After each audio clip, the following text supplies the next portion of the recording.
na lang tayo. Tara. Game!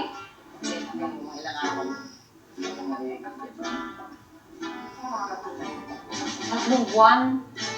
Tagal. Wala ka isipin mo. Yung alam mo dito. Ano mga dalawang isang buwan?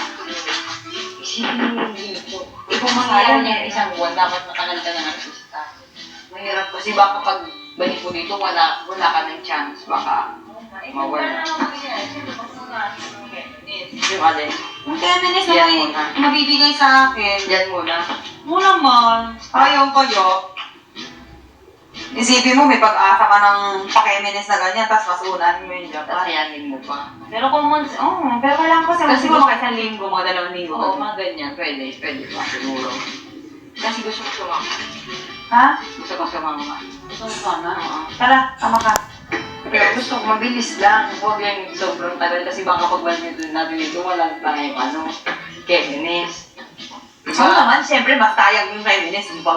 Mas tayang yung pag nawawalan tayong keminis. Welcome back. Getting to know each other. Nagkikilala kasi silang dalawa. Oo. Wala ka na. Hindi, wala talaga ako boses eh. Bakit talaga ako boses ko ngayon? Ayun o, nakakamiss naman si Migo. Oo. At ang loob ng bahay. Nakita natin na pinag-uusapan ni na Miko at ni Franco ang buhay nila sa labas ng bahay ng kuya. At narinig po natin, nag-share na si Miko tungkol sa kanyang buhay. Sharing na sila. Habang sa ibang balita po mga kuya, Dito na kayo na. pakakatisan na naman po si Tommy at Bailey. Yan talaga ang bonding nila sa loob ng bahay. Yo! Bakit nga ba yun ang bonding nila? Gusto nila, pandesal, palakihan sila ng pandesal. Ayan. Ayun, mga macho. Oh. Si Tommy kasi parang natural na yung ano niya eh. Yung build niya eh. Tsaka yung lifestyle niya. Pinabitan natin, ayan o. Ay, hindi mo.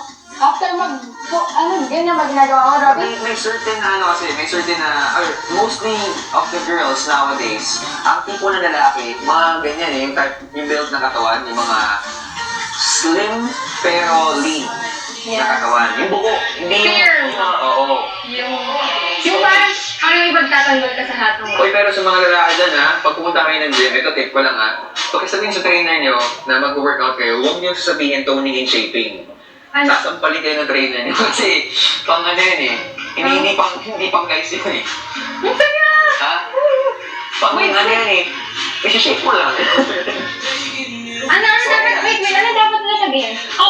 Wow! Tapos na ako. Ako na ako! Ay! Isa! Bailey na sila! Bailey yung kagilan! Hoy! Ay, baby! Sige, go! Makapag-laro na tayo!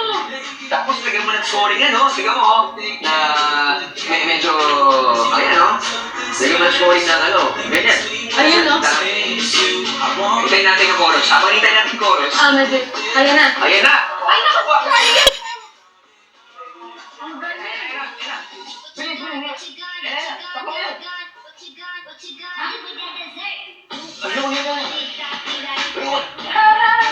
With the hair! Oh! Matawa na naman yung matanggagan sa music room, oh. Si John, natawa na naman.